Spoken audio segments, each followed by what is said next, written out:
Hey everyone, and welcome to my fight killing guide without the use of next armors, Storm of Armadale, or a Pack-Yak familiar. The only true requirement to do the fight killing is to have completed the Elder Kiln quest. However, 90 plus combat stats are basically a necessity as well as Ganodermic and Polypore staff. And the rest you really don't need, but it's highly recommended. And if I had to choose one out of all of them to have, definitely 92 plus herb lore. It is very hard to do without overloads. I've only seen a few people do it without overloads, and you'd have to be very skilled to do it. And now for the equipment. You may think the setup looks very weird, and it is weird. However, you're going to be tri-birding the entire cave, so you gotta make it versatile for all combat styles. Although there are switches in the inventory, make sure you have a Ganodermic top, just because it's so universal. It's a very good tool to have, and it works for almost everything. As always, feel free to swap out anything you don't have with things you do have, or anything you do have with things that I don't have, like a Bandos Tacits instead of Varrock's Skirt. And also, if you're using a Chaotic Kite Shield, make sure you take it off every time you start maging, because it has a massive negative 15 magic attack bonus. Here's my inventory and familiar inventory. Basically just copy this, and also note that I have 2 empty spaces. Make sure you have at least 1 empty space to pick up the invulnerability crystal that spawns at the very beginning of the cave. But I made this mistake. Make sure you put an extra tortoise pouch, so you have actually 2 extra tortoise pouches in your inventory to replace one of the empty spaces I had. Now here are the key factors to winning the fight kiln. The first one and biggest one is luring and trapping, because there are a lot of rocks you can use as safe spots within the kiln rather, and you will definitely need to use these, as they will greatly help you conserve food, and it is very hard to tank all monsters at once, so make sure you use the rocks to your advantage, and I'll be showing you just how to do that. Second would be the use of crystals, and these crystals spawn every 2 waves, so every other wave to make it clearer, and they spawn after you've cleared every monster in that wave. Now the ones you want to be picking up would be invulnerability, restoration, constitution, and magic crystals. And what the magic do is that they boost your magic to a maximum 148, but lower your strength, defense, and range down to a minimum of, well, at 99 you'll be getting them down to 48, and so it's very risky to use, but can be useful. Although with the Polypore it's not as useful, because you'll also be meleeing and ranging, and that basically disables you. Also, the Constitution boosts your max Constitution to 148, which is very helpful. Then restoration fully heals your life points, and prayer, which is again very helpful. And finally, the invulnerability crystal makes you completely impervious to attacks for 15 seconds, which can be a great lifesaver. Finally, you'll need to exploit weaknesses, and what I mean by that is that the fight kiln is based on the combat triangle, so make sure you range the mages, you melee the rangers, and mage the meleeers. Now, unlike the fight cave, I can't make a guide on every single creature and the best, and well, how to prioritize them and which order to kill them in, because it really depends on how they're trapped and what creatures are in that wave, so I can't do that. And I also can't do a wave by wave guide, but instead I'll give you the general gist of what to do in each set of waves, and I'll also go over certain special waves with you guys. Now to go into the actual kiln tactics. So from about wave 1 to 3, you'll want to run up to the northwest corner and just camp that little cubby right there, and because that's where the first monster will spawn. And then once you've killed a monster that spawns there, which will be a ranger, you'll want to go and kill the other monsters in the wave, and hopefully you'll be able to get this monster out of the way before any of the other ones appear close enough to you to attack you.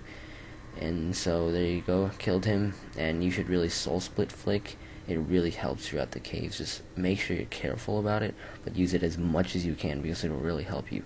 Also, there'll be a link to a wiki page in the description that has a full list of the waves in the page, and also what you should pray on them, so then you can make sure you know what's coming next, because that's really a key factor. Make sure you know what's coming next. And basically just camp that cubby for the beginning of each wave.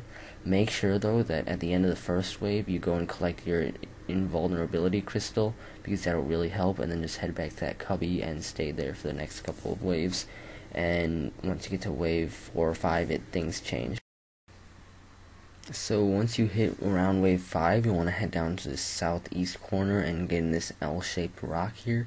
And this is very, very helpful. You want to do this all the way through wave 20, except not on wave 10 or 20, because those are Jad waves. And so, unlike me, don't just charge out. You should wait there until every monster comes to you, and it'll really help you. Anyways, here's the wave 10, which is the very first Jad wave. And what you want to do is you want to head to the north of the very middle rock, the northeast, and be on the northeast side of the very middle rock, and then Jad will get trapped on the south of the rock, so you can kill him as you will. And there you go, Tokhaar-Kal. And there's also a ranger that wave. You can kill either one you want first, it really doesn't matter. And you should be familiar with taking on Jad, so I'm not really going to explain it to you because you've killed Jad before if you've come here. And for melee Jad, you can range or mage if you want. But yeah, that's all there is to it. Make sure you stand to the north of the rock. Now this is the same thing that applies for waves 20 and 30, and yeah, you just saw me get hit a 700 because I was failing at switching. Just thought it was kind of funny, but anyways, this same tactic you will use for wave 20 and 30. Just stand to the northeast of the rock when the wave starts, so then Jad will get trapped.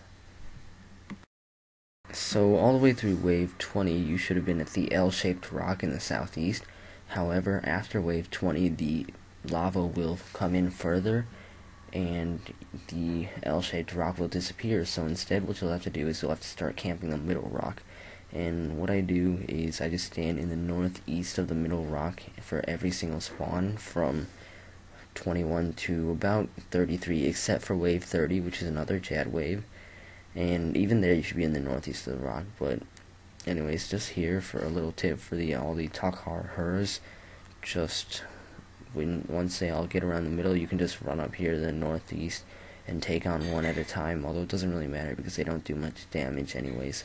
But if that really concerns you, just do that trick. Now just another quick example, and notice that I moved to the east side of the rock here just because sometimes you'll have to do that if you want the meleeers to get trapped on the rock, like the one on the west right there. And honestly, on these types of waves it doesn't really matter, but make sure you just keep trying to lure as best as you can. The meleeers won't really hurt you, so that won't be a problem, and the rangers and the majors will get you afar, so you really don't have to worry about this. But just a note that sometimes you can manipulate spawns like that. Now I'll explain what to do in wave 28, which is a very tricky wave because it has 8 Tokhaar-Kal dills, which can do a massive amount of damage. Now what you want to do is you want to start on the south side of the middle rock. Then once you see all of them spawn, just run south to the very edge, then run back north so that you're north of the middle rock, and you'll have them all trapped. Now the jagex, which is a major, won't be trapped because you're in a sticky situation, because either way you go on the rock, one of them, either the dill or the zek, will be able to attack you. So what you want to do is you have to walk the zek one space, and if you don't know what walking is, it's really simple. Just walk one space under it and it'll move one space west so that it won't be able to melee you when you're on the west side of the rock. And then you can just range it in safety and then finish off all the dills, and hopefully you'll be able to do that one by one. Just really quickly, wave 34 is a little different than other Jad waves because he spawns in the southeast instead of southwest, so you need to stand on the northwest side of the middle rock, but nothing too big. Just make sure you're always careful. Wave 35 also has a little different Jad spawn. He actually spawns on the northeastern side, which is completely opposite, so you need to be on the southwestern side of the middle rock. Note that he will be able to get an attack on you, and since you need to be playing mage because of the jagex in the corner, I really recommend that you use an invulnerability crystal because you could take heavy damage on this wave. So you should probably take an invulnerability crystal, and then once he gets to the east side of the rock, just walk to the west side, and then when you're ready, engage him by walking north and then running east to him. And that may sound confusing, but you just saw me do it, so replay it if you have to, and the rest is just killing him as normal, and then killing the rest of the guys in the room.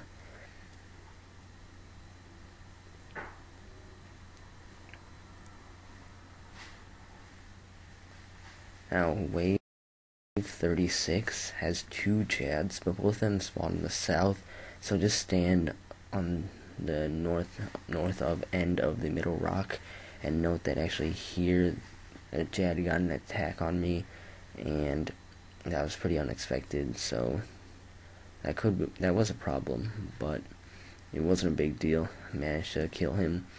And you can take on Jad one by one, each Jad one at a time, if you stand at the north of the middle rock, so it's really nothing big, just more Jads again.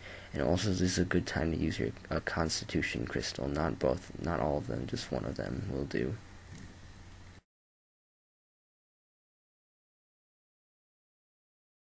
And finally, the final boss, Tokhaar-Kal. Now, as you've probably heard already, this is a tank test. However, many people say this is easy. It's really not that easy. And what you want to do is you want to put on your Ganodermic set and pray ranged, protect from ranged. And then you want to, there are 2 types of tentacles. There are the mage and the ranged ones. You want to melee the ranged tentacles and range the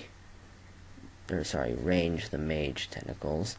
And then eventually Tokhaar-Kal's head will appear in the center of either the east, west, or south wall part thing. Not really a wall, but you know what I mean. It will never appear on the north side, so you don't have to worry about that.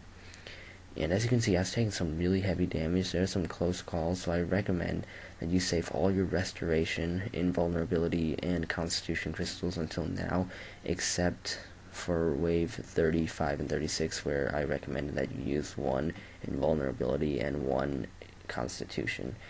And also, here's a little trick with the invulnerability. If you're on around 501 life points and you really need to overload, but you're scared of getting KO'd, use an invulnerability crystal and then overload. It won't stop the overload damage, but it'll stop you from being KO'd. Now, every time Tokhaar-Kal's head pops up, just mage the heck out of it. Mage it as much as you can. Make sure your chaotic kite shield is off, and once it submerges, go back to killing the tentacles. Now, I had some very close calls here, as I said before, and just try to be careful, because a lot of people exaggerated how easy it supposedly was, but it really wasn't amazingly easy. And otherwise, that's basically all the tips I can give you. Try to soul split if you can, but it can be very risky. And also try to avoid getting into melee distance as much as you can, and try to stick to the areas of the room where there are less tentacles, because that will really reduce the damage you take.